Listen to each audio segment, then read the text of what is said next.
Terima kasih telah menyempatkan waktunya untuk menonton video saya. Yang pertama yang saya hormati Ibu Dr. Haji Nur Aisyah serta rekan-rekan semuanya.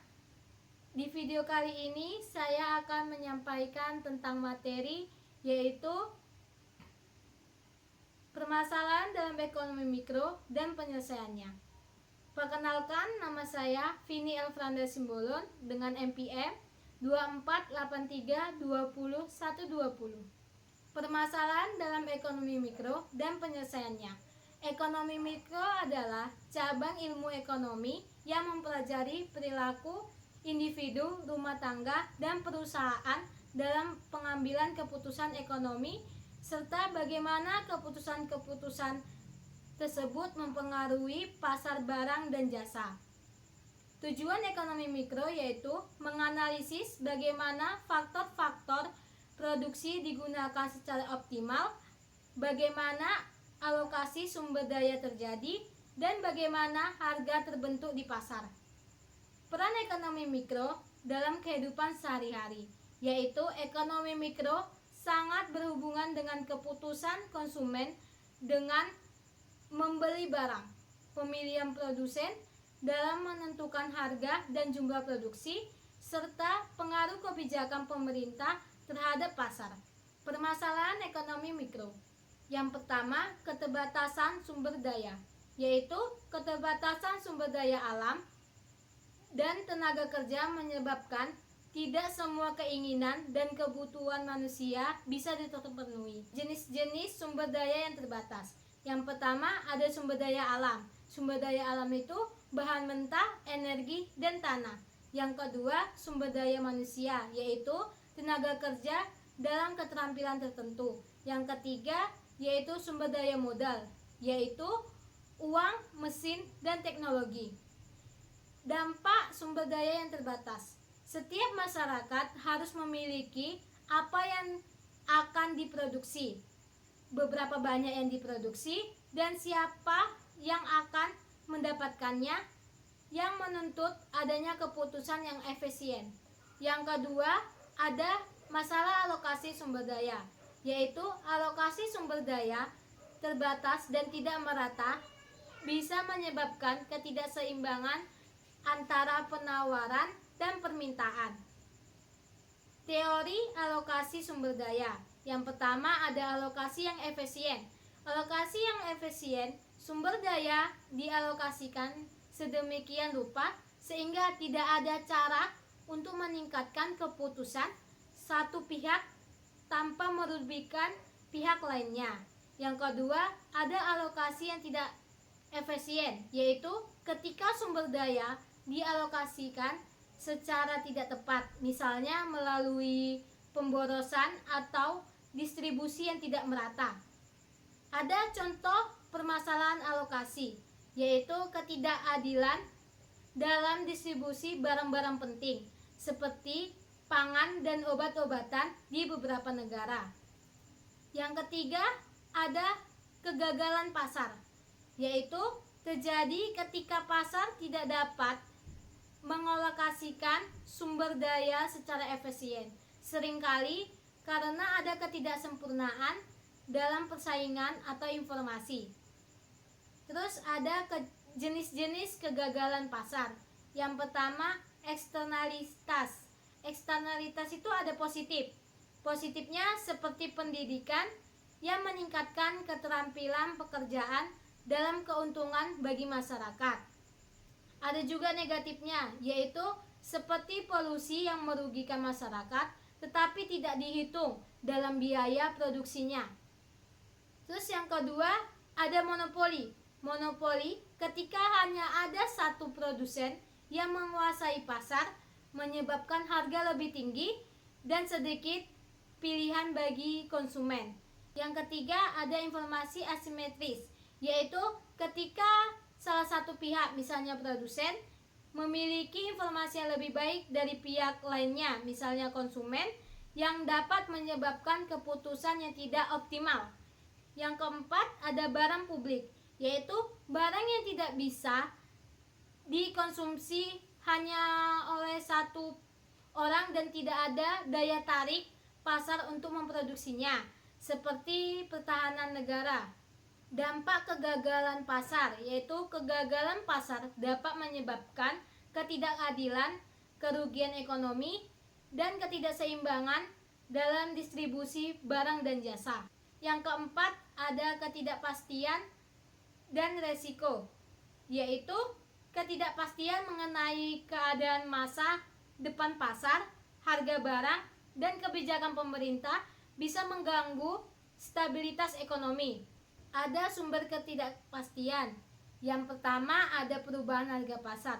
Harga barang dan pasar bisa berfungsi karena perubahan pasokan atau pemerintahan. Yang kedua, ada kebijakan pemerintah, yaitu kebijakan pajak, tarif, dan subsidi yang sering berubah dapat mempengaruhi keputusan ekonomi. Yang ketiga, ada peristiwa global, yaitu pandemi, bencana alam, atau perusahaan politik yang mempengaruhi pasar secara global. Ada juga dampak ketidakpastian dan resiko, yaitu perusahaan dan konsumen mempengaruhi risiko dalam perencanaan produksi, inovasi, dan konsumsi. Selanjutnya ada penyelesaian permasalahan dalam ekonomi mikro. Yang pertama, ada penyelesaian ketidakterbatasan sumber daya. Efisiensi produksi, menggunakan teknologi canggih untuk memaksimalkan output dan input yang terbatas. Contohnya ada penggunaan mesin otomatis untuk meningkatkan efisiensi pabrik. Terus ada pengelolaan sumber daya alam yang berkelanjutan, yaitu menggunakan sumber daya alam dengan bijak agar tidak habis dan dapat digunakan oleh generasi mendatang. Contohnya konservasi air, energi terbarukan. Yang ketiga, ada perencanaan ekonomi, yaitu negara dapat merencanakan distribusi sumber daya secara efisien dan efektif dengan perencanaan jangka panjang.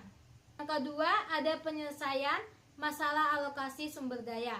Yang pertama, ada kebijakan harga, yaitu pemerintah dapat menerapkan kebijakan harga untuk mendorong alokasi sumber daya yang lebih baik, seperti pengaturan harga barang virtual atau memberi insentif pajak untuk sektor-sektor tertentu. Yang kedua, ada pasar bebas, yaitu meningkatkan kompetensi pasar dengan mempengaruhi hambatan-hambatan terhadap persaingan seperti subsidi yang tidak tepat.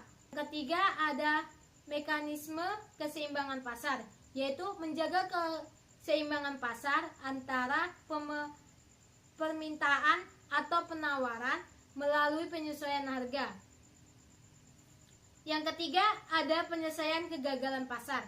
Yang pertama, ada regulasi dan pengawasan pemerintah, yaitu pemerintah dapat mengintervensi untuk memastikan persaingan yang sehat dan menghindari monopoli, serta memastikan bahwa harga tetap terjangkau bagi konsumen. Contohnya, undang-undang anti monopoli untuk melawan praktek kartel. Yang kedua, ada penyelesaian eksternalitas atau pajak pada eksternalitas negatif.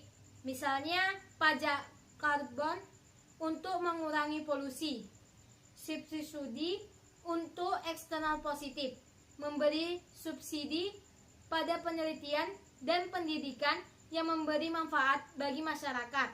Yang ketiga, ada mengatasi informasi asimetris atau penyediaan informasi, yaitu mewajibkan perusahaan untuk memberikan informasi yang jelas tentang produk kepada konsumen.